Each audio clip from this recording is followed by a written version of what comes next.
চ্যানেলে আপনাদের প্রত্যেককে জানাই স্বাগত। অভয়াকাণ্ডের ফাইল খুলতেই বিপদ বাড়ল চিকিৎসক অভিজ্ঞদের।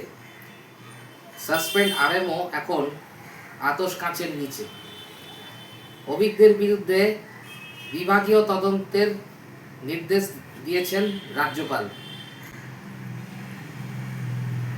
সার্ভিস কোটায় কিভাবে এসএসকেএমে পিজিটি করলেন অভিক, সেই বিষয়টিও খতিয়ে দেখার নির্দেশ দিয়েছেন রাজ্যপাল। সরকার বদলের সঙ্গে সঙ্গেই স্বাস্থ্য দপ্তরের জঞ্জাল সাফাইয়ের কাজ শুরু করে দেওয়া হয়েছে। সাসপেন্ড হয়েছিলেন 3 জন আইপিএস অফিসার, বিনীত গোয়েল, ইন্দিরা মুখোপাধ্যায় এবং অভিষেক গুপ্তা, এবং তদন্তের আওতায় আনা হলো সাসপেন্ডেড আরএমও অভিক দেকে। তার বিরুদ্ধে ওঠা অভিযোগের বিভাগীয় তদন্তের নির্দেশ দিয়েছেন রাজ্যপাল।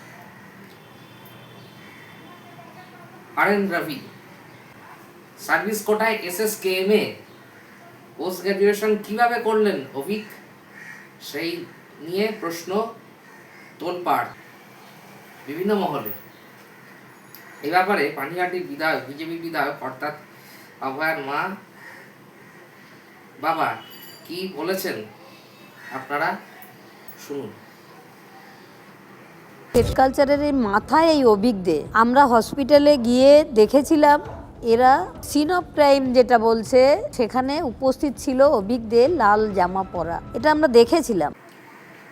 এ ব্যাপারে পানিহাটির বিজেপি বিধায়ক অর্থাৎ অভয়ার মা বাবা ও অন্যান্যরা কি বলেছেন আপনারা শুনুন।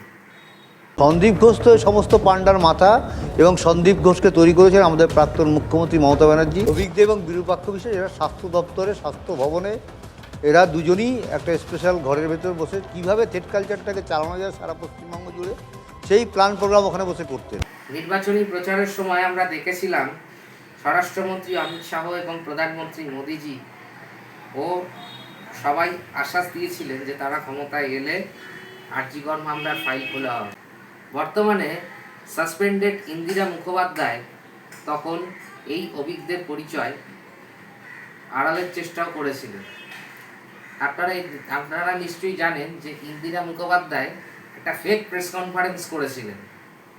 সেখানে তিনি একটা ছবি দেখাচ্ছিলেন ওই প্রেস কনফারেন্সে।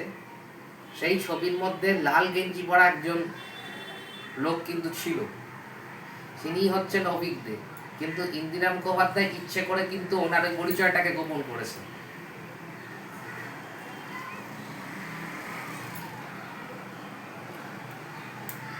এ ব্যাপারে সেই সময় অভিজ্ঞ কি বলেছিলেন আপনারা শুনুন। এখানে যারা আছে আমি তাদের একটু আপনাদের সাথে পরিচয় করিয়ে দিচ্ছি। আমাদের ফিঙ্গারপ্রিন্ট এক্সপার্ট, যেটা আমাদের ডিডি টিম আছে, উনি আছেন। আমাদের এসি ডিডিআই আছেন, ডিডি সেকশনের ভিডিওগ্রাফার আছেন, অ্যাডিশনাল সিপি1 ছিলেন, ওখানে আছেন, এবং এফএসএল এর স্টাফ আছে। এরকম অনেক কথাবার্তা শুনছি আগের দিন রাত থেকে, 8 তারিখ রাত থেকে 9 তারিখ সকাল থেকে। তো প্রথমত একটা বিচারাধীন ঘটনা এটা হচ্ছে, এবং সময় অবশ্যই উত্তর দেবে যে কি অ্যাকচুয়াল ঘটনা। এসএসকেএম এর পারমিশন ছাড়াই স্বাস্থ্য দপ্তরের তদন্তে ক্রাইম মিশনের মধ্যে অভিকের উপস্থিতি তিনি নিজে স্বীকার করেছেন। তাই ঘটনায় পুলিশের প্রভাবশালী মহলের মতাতের অভিযোগ উঠেছে বারবার। অভিকের বিরুদ্ধে এ ব্যাপারে শুভেন্দুবাবু কি বলেছেন দেখুন। এবং তার পরের কিছু বিষয়গুলো নিয়ে কি তারা কিভাবে হ্যান্ডেল করেছেন। পরে ইনিশিয়ালি আজকে আমরা একটা অ্যাডমিনিস্ট্রেটিভ অ্যাকশন নিলাম। পারিপার্শ্বিক যা আছে, phone call record, WhatsApp chat, এগুলো আমরা পরে পরে বের করব। তখনকার যারা অফিসাররা ছিলেন তাদের সঙ্গে কাদের কাদের কথা হয়েছে, কোনো মন্ত্রী মুখ্যমন্ত্রী দিদেন টাইমে তাদের কোনো ইনস্ট্রাকশন ছিল কিনা। এ প্রসঙ্গে প্রাক্তন মুখ্যমন্ত্রীর কঠোর শাস্তির দাবি করেছেন তিলোত্তমার মা বাবা। এ ব্যাপারে অভয়ার বাবা মা কি বলেছেন শুনুন। প্রাক্তন মুখ্যমন্ত্রীকে অ্যারেস্ট করা হোক এবং তার যেন ফাঁসি হয়। আমাদের সাসপেক্টেড লিস্টে প্রথম যখন আমার মেয়েকে খুন করা হয়েছিল তখন যদি 10-12 জন অ্যারেস্ট হতেন, এখন সম্পূর্ণভাবে তদন্ত করলে কমপক্ষে 50 জন অ্যারেস্ট হবে। আরজিকর কাণ্ডের জল গড়াতেই বিরূপাক্ষ বিশ্বাস, অভিক দে, পিজিটি এসএসকেএমদের সঙ্গে আরজিকর কাণ্ডের তৎকালীন অধ্যক্ষ সন্দীপ ঘোষের সঙ্গে দহরম মহরম উত্তরবঙ্গ লবি, মেডিকেল কলেজ ক্যাম্পাসে থ্রেড কালচারের সিন্ডিকেটের মতো গোছা গোছা অভিযোগ সামনে আসে। 2024 সালের সেপ্টেম্বর মাসে অভিক দেকে সাসপেন্ড করে স্বাস্থ্য ভবন ও রাজ্য মেডিকেল কাউন্সিল।